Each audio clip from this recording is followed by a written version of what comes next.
Your life doesn't fall apart because of bad luck. It falls apart because your mind runs on autopilot. Most people wake up every day thinking they're in control, but their thoughts decide their mood. Their mood decides their actions, and their actions quietly shape their future.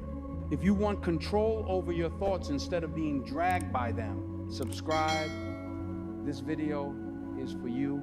Here's the truth most people never hear. Your mind is not designed to make you successful. It's designed to keep you comfortable and safe.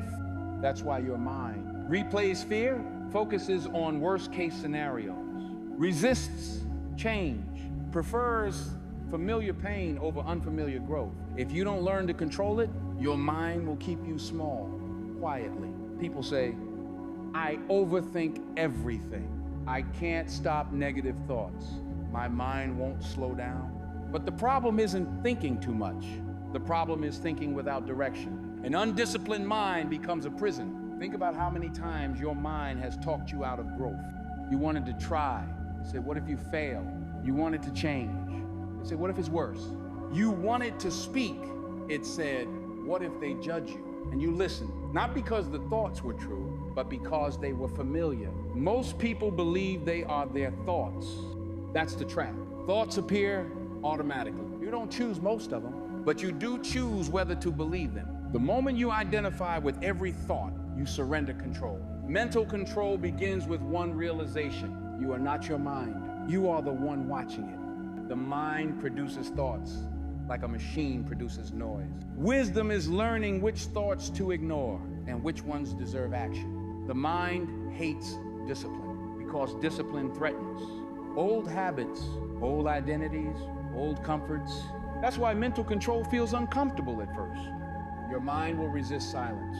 It will resist stillness. It will resist focus. Not because it's broken, but because it's untrained. When the mind runs unchecked, fear feels like truth. Anxiety feels permanent. Doubt feels logical.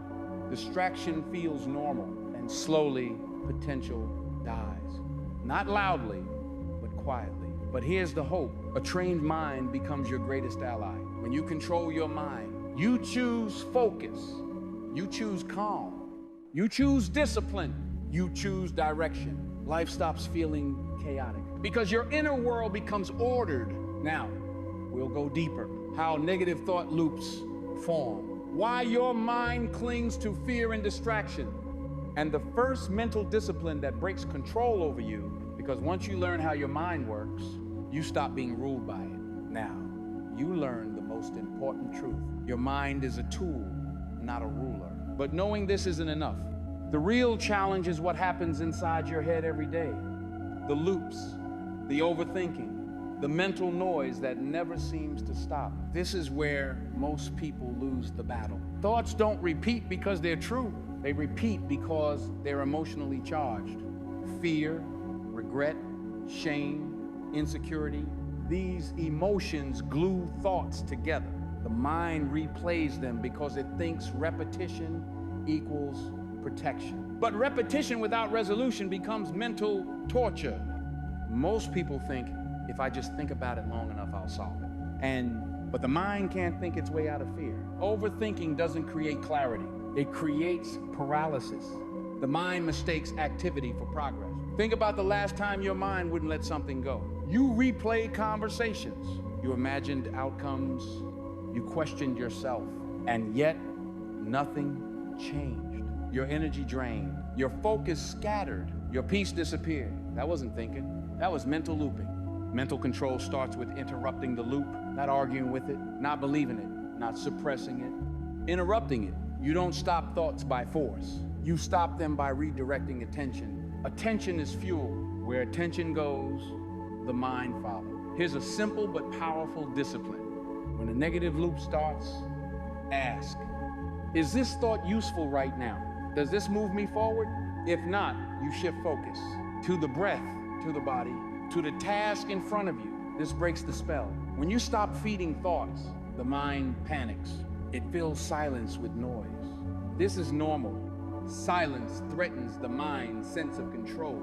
But silence is where awareness grows. The more comfortable you become with silence, the less power thoughts have over you. There's a crucial difference. Thinking equals being inside the thought. Observing equals watching the thought pass. When you observe, thoughts lose authority. They become clouds, not commands. And that's mental freedom. Positive thinking is fragile. Mental discipline is stable. Control doesn't come from replacing every negative thought with a positive one. It comes from not obeying every thought at all. You don't need better thoughts. You need better control. The moment you stop asking, why is my mind like this? And start saying, I decide what gets my attention, you regain authority. Your mind learns its place. Stay with me. We'll bring everything together. How to train your mind daily, how to maintain control under pressure, and how mental mastery transforms confidence, discipline, and peace. Because once your mind is trained, nothing external can destabilize you. Control is stopping chaos. Mastery is staying calm before chaos even starts. By now, you understand something most people never realize. Your mind doesn't need motivation. It needs training, just like the body. People don't lose control because they're weak. They lose control because they're inconsistent. They practice awareness for a few days, then stop when life gets busy. But the mind, left untrained, always reverts. Mastery comes from daily mental discipline, not intensity. Here's the structure that keeps control permanent. 1, morning, set authority. Before the world enters your mind, you enter it first. Even 2 to 5 minutes of stillness teaches your mind, I lead today. This single habit reduces reactivity all day. 2, during the day, catch and redirect. You don't aim for 0 thoughts. You aim for faster awareness. The moment you notice emotional hijacking, pause, breathe, redirect. That pause is power. 3, evening, review without judgment. Ask, where did I lose control? Where did I stay calm? No guilt, no self-attack. Reflection sharpens mastery. When the mind is trained, insults lose power, stress shortens, anxiety dissolves faster. Not because life gets easier, but because you stop identifying with reaction. You respond instead of react. That's mental strength. Controlled minds produce quiet confidence. You stop explaining yourself. You stop chasing validation. You stop overreacting. People feel it. Calm authority is magnetic. Think about the strongest people you know. Not the loudest, not the angriest, not the most aggressive. The calm ones. The ones who don't rush to speak, who don't panic, who don't crumble under pressure. That strength is trained, and it's available to you. You don't master the mind by fighting it. You master it by leading it. The moment you stop asking your mind for permission and start giving it direction, you step into real power. Your thoughts are not facts. Your emotions are not orders. Your past is not your prison. You are the observer. You are the authority. You are in control. And once the mind is mastered, nothing controls you again.